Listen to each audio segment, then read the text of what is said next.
Já vamos lá, portanto, as informações do mercado de commodities. Vamos lá?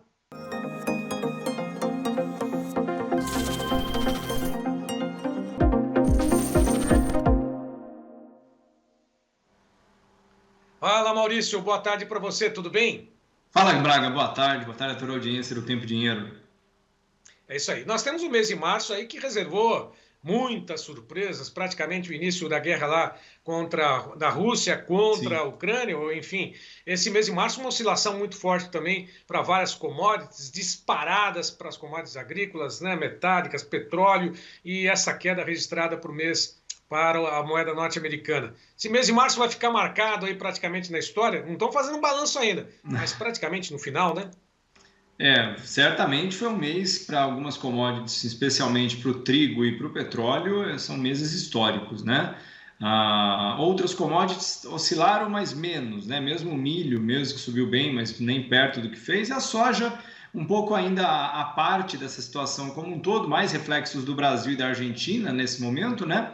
Mas não tenha dúvida, Braga, esse mês aqui que não acabou ainda, e eu aprendi a não contar a vitória antes da hora, né? Porque a gente sabe que nessa história, especialmente como o conflito na Rússia e na Ucrânia está longe, pelo menos por hora, de ter uma solução definitiva, né, que resolva a situação, eu ainda estou naquela história de que amanhã pode aparecer uma coisa que de novo joga o preço lá para cima. Então é isso, certamente é um mês que quem opera mesmo vai lembrar por muito tempo. Bom, e o mercado já está precificando algo nesse sentido, principalmente para o petróleo. Estava vendo 6,66%, parece um número, um percentual cabalístico de queda, né? 6,66%. Não tem nada a ver, mas enfim. Né? Será que isso já está sendo pelo menos uma expectativa, uma ideia de que possa acabar esse conflito? Não? Eu vou dizer do jeito mais honesto que eu posso dizer. Hoje, por assim dizer, é o dia que eu estou mais confiante de que há alguma chance de queda à frente, né? Mas ainda está muito longe de ter alguma coisa realmente relevante. Eu vi até algum dos telespectadores mandando aí mensagem: será que agora já dá para a gasolina baixar? Não.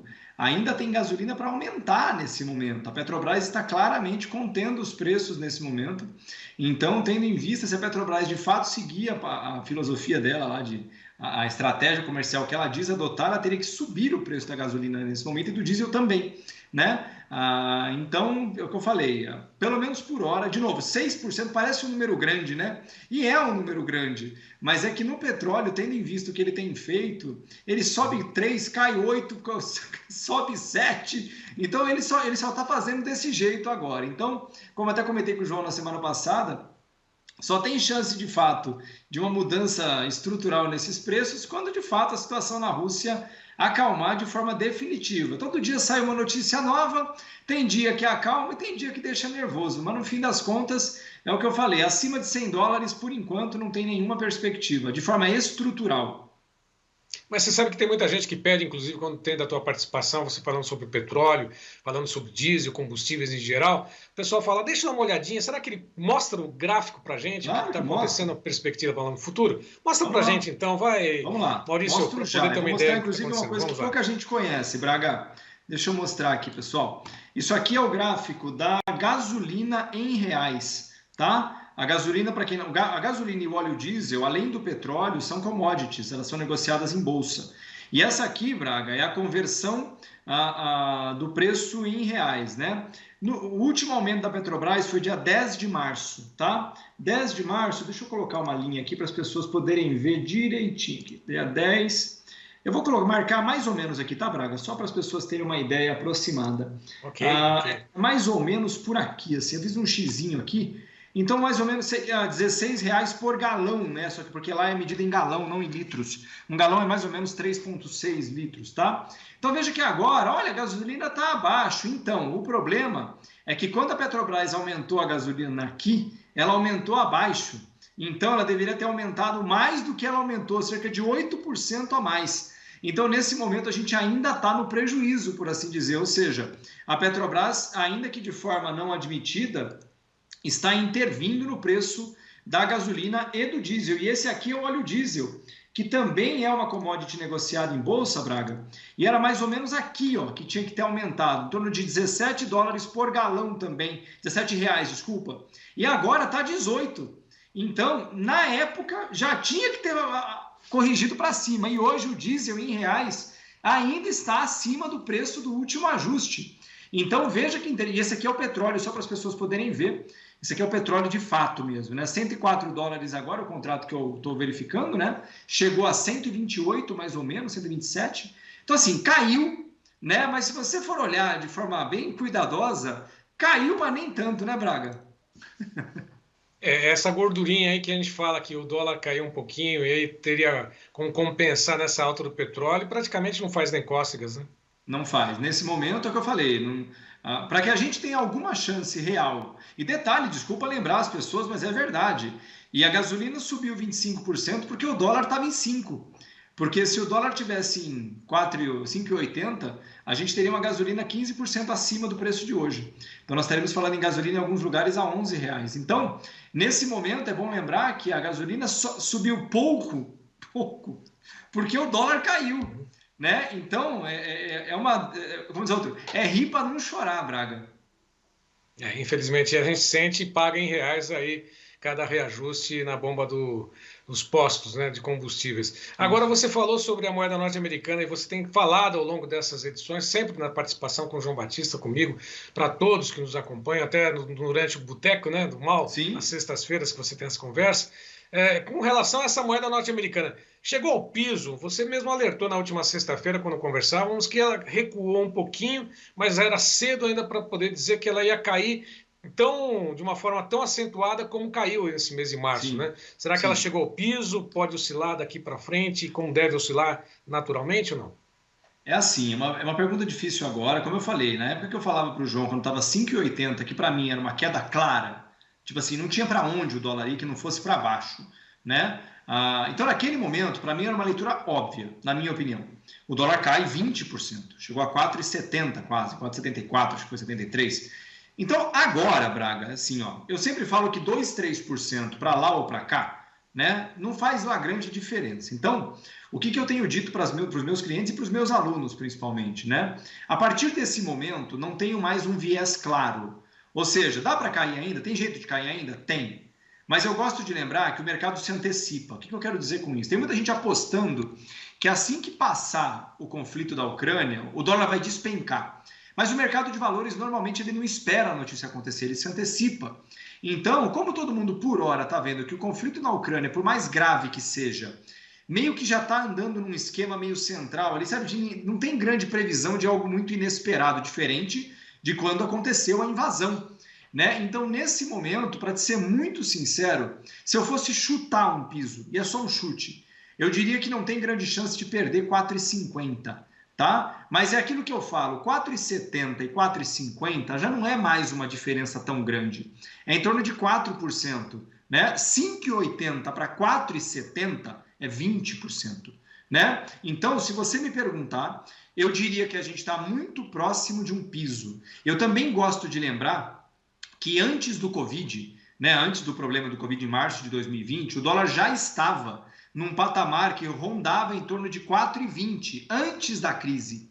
Então, crer que o dólar tem muito mais gás para cair abaixo desse 4,50 é presumir que o Brasil está melhor que os Estados Unidos do que estava na época, em 2019. E eu sou muito sincero em dizer que, pelo menos na minha opinião, nesse momento, não há por que crer num dólar abaixo de 4,50. É bom lembrar que pode surgir um fato novo amanhã que muda isso, mas sendo muito sincero nesse momento, e vou dizer melhor ainda, Braga, como o João gosta disso em mim, né? Eu vou falar o que eu faço com o meu dinheiro. Eu fiz uma primeira remessa de dinheiro ao exterior na sexta-feira, como eu já falei aqui, né? Ou seja, eu tanto acho que o preço do dólar já está muito perto de estar muito favorável, que um dinheiro que eu estava guardando há algum tempo para mandar para os Estados Unidos, eu estava esperando uma janela no dólar, eu já mandei a primeira parte na sexta-feira a 4,77.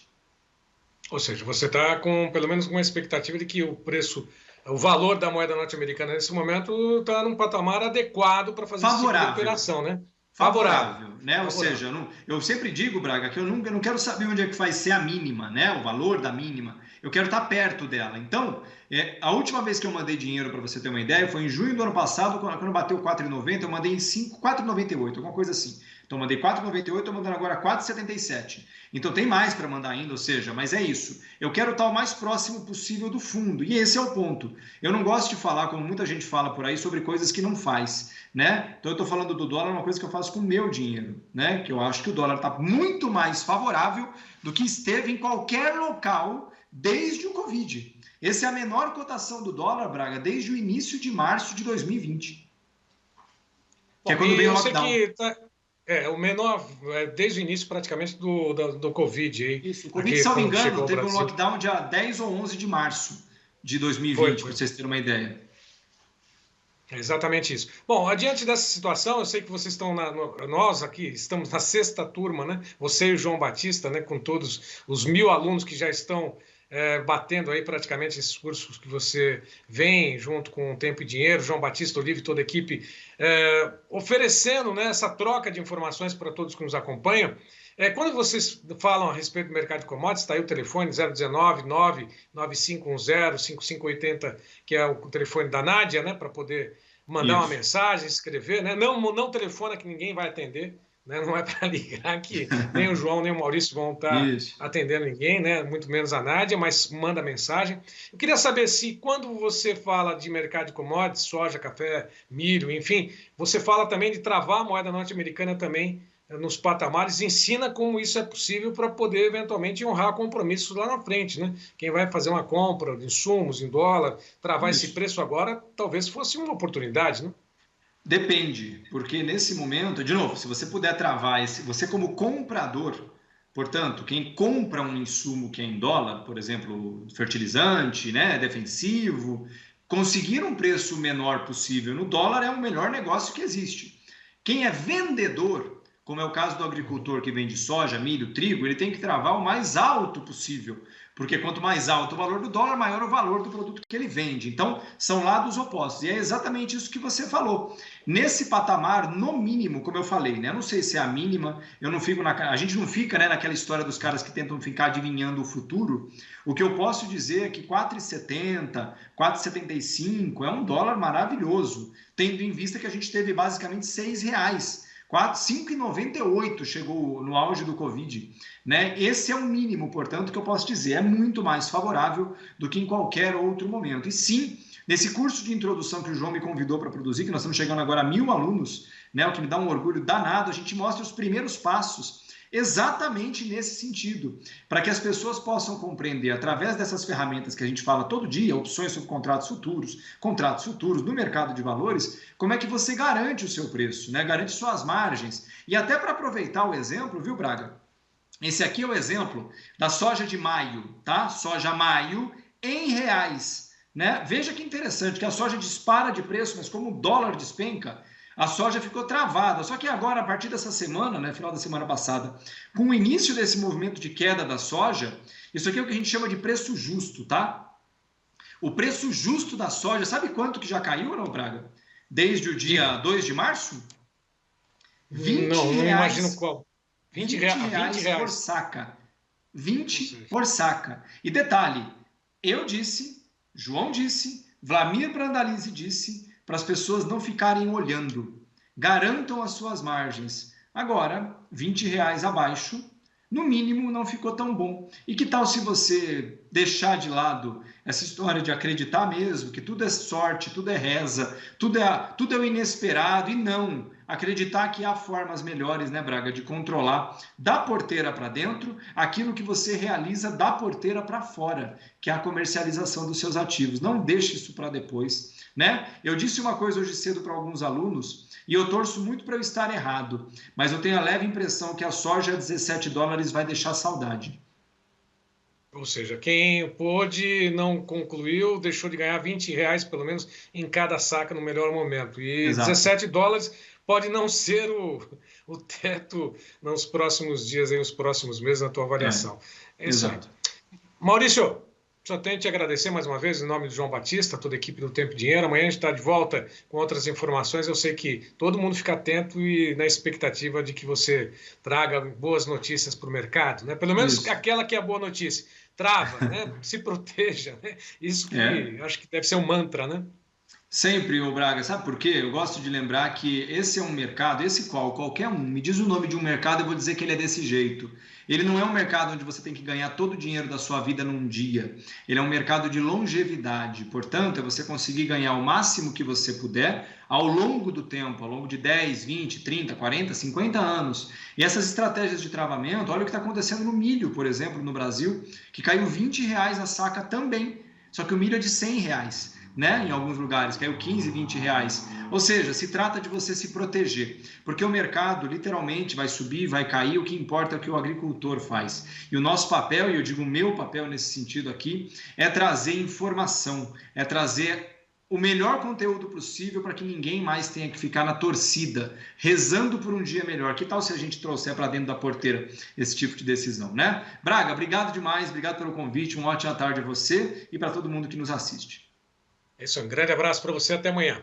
Até.